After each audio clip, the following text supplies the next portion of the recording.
In this video, I'm going to show you how to draw the V-block base. There's many different ways you can draw that, but we're going to start with the back end of the V-block base here. So I'm going to switch back and forth between the drawing and inventor as I go through a number of extrusions here. So here's my completed part. I'm going to drag my ended part up to extrusion 1 so you can see where I started. I started with just half of the V-block, the back end. So I'm going to edit my sketch here so you can see what I have. So if you notice, all my numbers come from the center line here. So I used all the same heights. If I switch back and forth, use all the same heights from the drawing. Note that this 1 inch dimension actually goes to the center of this threaded hole. So this is at 0.75. This top corner here is at 1.25. We'll switch back. So all those numbers all the way up. Working from the center point out, if you take a look at these numbers, I actually put the whole value in and divided by 2. So instead of having to do that on a calculator, if you're given 1.38 in Inventor, you'll just put that number in as 1.38 divided by 2.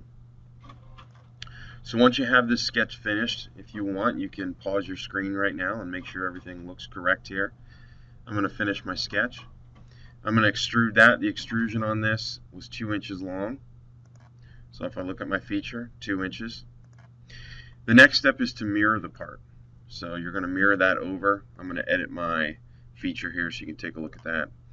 So the first thing I did was to select my feature. So I selected the extrusion number 1, and then I went to mirror plane, and I grabbed this plane over here. And then you hit OK, and you get this other half of your V-block base. The next step is to cut in this little square notch on the top there. So I'm going to open up my sketch to show you that. When you do this, you want to start by locking a square onto this 45-degree line, and then you're going to dimension it 0.13. Notice this one says fixed, so instead of typing in 0.13 again, I simply double-clicked on this dimension.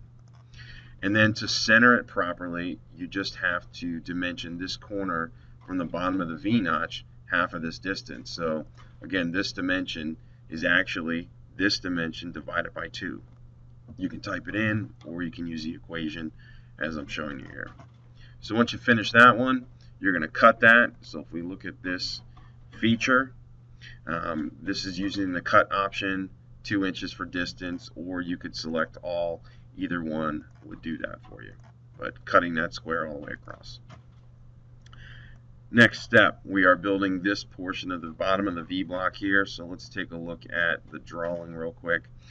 So if you look at these dimensions here, they actually come from the center of this V-notch. So the V-notch is a 45-degree V-notch. It's 0.12 inches along the 45-degree line. And then all the dimensions from there come from the center of the V-notch. So this portion we are sketching next is the V-notch out to 0.87 from the center of the V-notch. So let's take a look at my sketch for sketch 3. So I've drawn the 45-degree line. I made it 0.12. I want to show you how to do that. So when you go to dimension and you select your line here, if you right click, you can go to aligned, and that'll let you pull that out perpendicular to the line there. So you have 0.12 for your dimension. I have a 45-degree angle locked on this one and a 135 off of this one. This should be 90 in between here. From the center of that V-notch, you go out 0.87.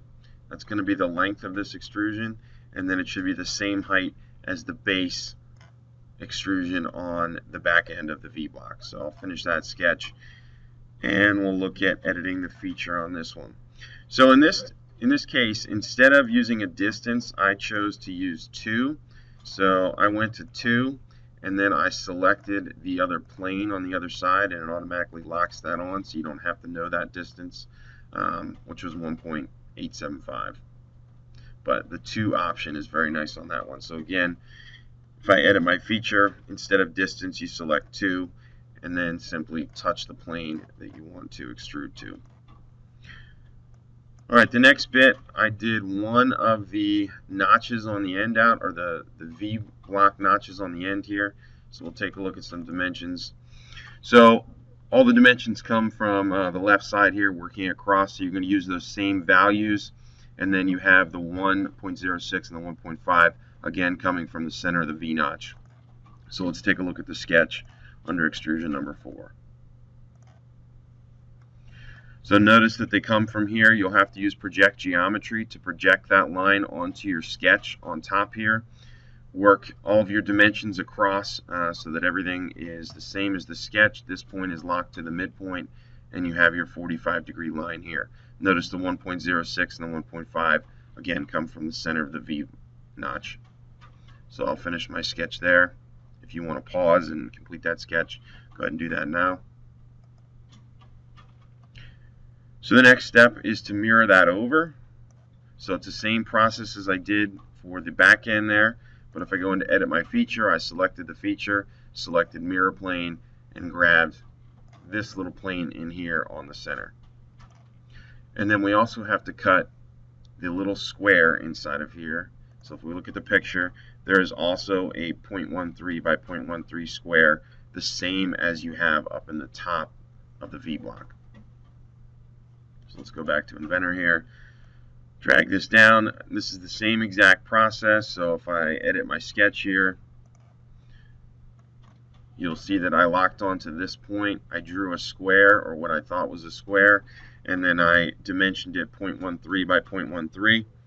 And to locate it centered, working off the center point, I divided this dimension in half. So again, you can do that by selecting the dimension and dividing by 2, or you can type in the 0.065. You've got 2 holes to cut in the V-block. They are both threaded. This one from the side, if you look at the dimensions here, this is where that 1-inch dimension goes to. So it's 1 inch up, 1 inch over, basically centered on this plane back here. This hole is a 3/8-16 UNC, so this is a threaded hole, 3/8 diameter, 16 threads per inch.